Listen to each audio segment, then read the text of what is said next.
აი, როდესაც ჩვენ ნათლია თუ დგებით, ესე იგი, იქ ძალიან დიდია ჩვენი პასუხისმგებლობა და ჩვენმა ნათლმა რო გკითხოს, რომ ჩვენ რა გვწამს ნათლი, მოვიდეს და გკითხოს, ჩვენ რა გვწამს ახლა. კი მოვინათლეთ, კი რაღაცა, მაგრამ რა გვწამს? ჩვენ ვეთქვით, რომ ღმერთი უნდა გვწამდეს. მაგრამ ეგრე ღმერთი ითქვის, ყველას თავისი ღმერთი ყავს და ჩვენ როგორი ღმერთი გვწამს, რო გკითხოს, როგორია ჩვენი, როგორც მართლმადიდებლების სწავლება ღვთის შესახებ და მაშინ ნათლია უკვე აღარაფერს აღარ იტყვის. სამწუხაროდ ვერ იტყვის, ვერ ეტყვის თავის ნათლს მართლმადიდებლური სწავლების თუნდაც საფუძვლებსაც ვერ ეტყვის ხშირ შემთხვევაში. და გამოდის, რომ ნათლიამ კი აიღო პასუხისმგებლობა, მაგრამ არც კი ქონდა გაცნობიერებული ეს პასუხისმგებლობა და ისე აიღო. არადა ჩვენ ყველას რამდენი ნათლული გვყავს, იმდენი ნათლულის გამო ხო მოვალე ვართ ღვთის წინაშე. მოვალე ვართ ამ ნათლულების მშობლების წინაშე და თავად ამ ნათლულების წინაშე, იმიტომ რომ ჩვენ ავიღეთ ეს პასუხისმგებლობა და ჩვენ ამის შესრულებაზე უნდა ვიფიქროთ, ესე იგი. ზოგ შემთხვევაში ეს შეიძლება უფრო იოლია, თუ ახლოს ცხოვრობს და ურთიერთობა გვაქვს ამ ოჯახებთან. ზოგ შემთხვევაში უფრო რთულია, მაგრამ ყოველ შემთხვევაში რაც შეუძლია ადამიანს, ის უნდა აკეთოს და არ უნდა ჩათვალოს, რომ ეს არ ევალება მას.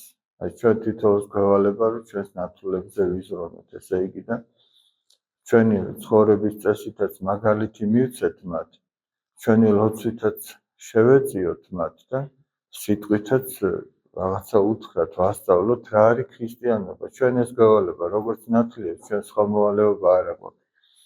ჩვენ ზოგჯერ თავს ვიმშვიდებთ იმით, რომ აი რაღაცა საჩუქარი მიუტანეთ თუ რაღაცით გავახარეთ თუ კანფეტები იყო თუ რაღაცა. ეს არ არის ნათლის მოვალეობა. თუ ამასაც იზავს ნათლია იმის შემდგომ ჯერ თავის მოვალეობას რომ შეასრულებს, მერე თუ ამასაც გააკეთებს, კი, ეს უკეთესი იქნება.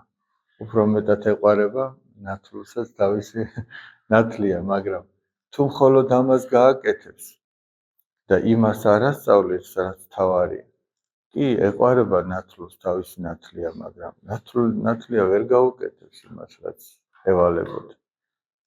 ესმით? და ამიტომაც აი თვითონ მშობელმაც ნათლის შერჩევის დროს უნდა ესე იგი გაითვალისწინოს ეს ყველაფერი, რამდენად შეუძლია ადამიანს, რომ შვილს ნათლიობა გაუწიოს. მით უმეტეს იმ დროს, სანამ ეს ბავშვი აი მოძღვართან ურთიერთობას ისწავლის.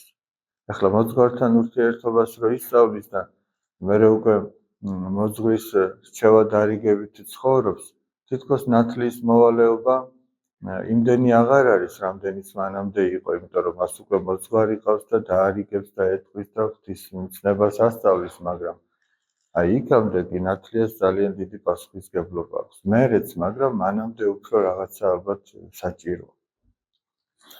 არის ხოლმე ესეთი შემთხვევები, რომ ესე იგი ძალიან პატარა ბავშვებს უნდათ რომ ვიღაცა მოანათლინონ და ამაში აშკარად ჩანს არასერიოზული დამოკიდებულება ხოლმე